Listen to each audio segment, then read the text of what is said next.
এই যে আপা সাবধানে পার হন, সামনে কিন্তু অনেক গাড়ি রয়েছে। সামনের গাড়িগুলো ধীর গতিতে চলাচল শুরু করেছে। সবাই যার মতো ব্যস্ত তাড়াতাড়ি সামনের দিকে যাওয়ার জন্য, কিন্তু সবসময় কিন্তু জ্যাম লেগেই থাকে। ঢাকা শহর মানেই জ্যামের শহর, আর এই শহরে জ্যাম থাকবে না এটা কি কখনো হয় কি না? এই যে আপা আপনারাও দেখি সামনের দিকে না তাকিয়েই পার হয়ে যাচ্ছেন। সাবধানে সাবধানে আপা, সাবধানে যাবেন, কারণ গাড়ির নিচে পড়লে কিন্তু অবস্থা খারাপ হয়ে যাবে। সামনের গাড়িগুলো সবগুলোই থেমে রয়েছে, অনেকেই চেষ্টা করছেন আগে যাওয়ার জন্য।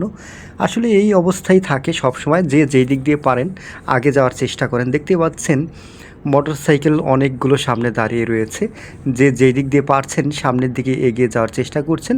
তবে ঢাকা শহরে কিন্তু সবসময় জ্যাম লেগে থাকে, বেশিরভাগ রাস্তাতেই জ্যাম লেগে থাকে। কিছু কিছু রাস্তা আছে যেগুলোতে, বিশেষ করে 300 ফিটের যে রাস্তাগুলো, সেখানে হয়তো বা জ্যাম পাবেন না। এছাড়া যে রাস্তাগুলি রয়েছে ঢাকার, সবগুলোতেই কিন্তু জ্যাম লেগেই থাকে। যারা আমার ভিডিওগুলো সবসময় দেখেন তাদেরকে অনেক অনেক ধন্যবাদ।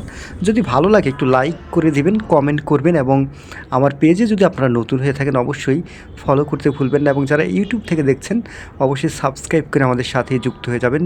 প্রতিদিনের যে ভিডিওগুলো সেগুলো কিন্তু আপনাদেরকে দেখানোর চেষ্টা করি।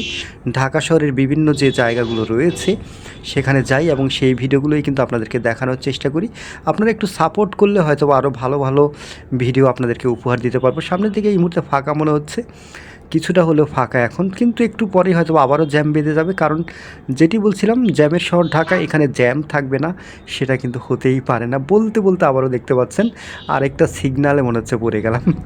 আসলে এই অবস্থায় থাকে, একটার পর একটা সিগন্যাল থাকে। যদিও অনেক জায়গায় কিন্তু এখন ডিজিটাল সাইন ব্যবহার হচ্ছে, আপনারা অনেকেই হয়তো বা দেখেছেন ঢাকার বিভিন্ন জায়গায় টাইম দেওয়া থাকে, সেই টাইম পরে কিন্তু অটোমেটিকলি সিগন্যাল পড়ে যায় এবং সিগন্যাল ছেড়ে দেয়।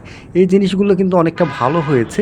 এখন কিন্তু সেভাবে আর থামাতে হয় না, যার যার মতো এভাবেই থেমে যান সিগন্যাল দেখে। এই মুহূর্তে ফাঁকা রাস্তা একটু টেনে যাওয়ার চেষ্টা করি। যেটি বলছিলাম, যারা আমাদের সাথে যুক্ত আছেন অবশ্যই একটু লাইক, কমেন্ট এবং শেয়ার করতে ভুলবেন না। প্রতিদিন কিন্তু এভাবেই ভিডিও দেওয়ার চেষ্টা করব আপনাদেরকে, যদিও সেভাবে সময় পাই না, তারপরেও চেষ্টা করি আপনাদেরকে ভিডিওগুলো উপহার দেওয়ার জন্য। জানি না আপনাদের ভালো লাগে কিনা, যদি ভালো লাগে অবশ্যই একটু লাইক কমেন্ট করে আমাদের সাথে যুক্ত হয়ে যাবেন। এই মুহূর্তে একটু ফাঁকা জায়গায় দাঁড়িয়েছি, কারণ আছে সেটা হয়তো অনেকেই মোবাইলের স্ক্রিনে দেখতে পাচ্ছেন, সেটা নিয়ে অন্য একদিন কথা বলবো। তবে এই মুহূর্তে কোথায় রয়েছি সেটা সবাই একটু কমেন্ট করে জানাবেন, আর কমেন্ট করলে অবশ্যই জায়গাটির নাম আপনাদেরকে উত্তরে বলে দেব। সবাই বেশি বেশি করে কমেন্ট করবেন, তাহলে কিন্তু অনেক ভালো লাগবে, ভিডিও তৈরি করতে উৎসাহ পাবো আপনাদের কাছ থেকে। চেষ্টা করি সবসময় নতুন নতুন ভিডিও আপনাদেরকে দেখানোর জন্য। ঢাকার বিভিন্ন জায়গার ভিডিওগুলো এখন থেকে আপনারা এই পেজ বা প্রোফাইল বা আমার যে ইউটিউব চ্যানেল রয়েছে সেখান থেকে পেয়ে যাবেন। সবাইকে অনেক অনেক ধন্যবাদ। ভালো থাকবেন, সুস্থ থাকবেন। আজকের মতো বিদায় নিচ্ছি।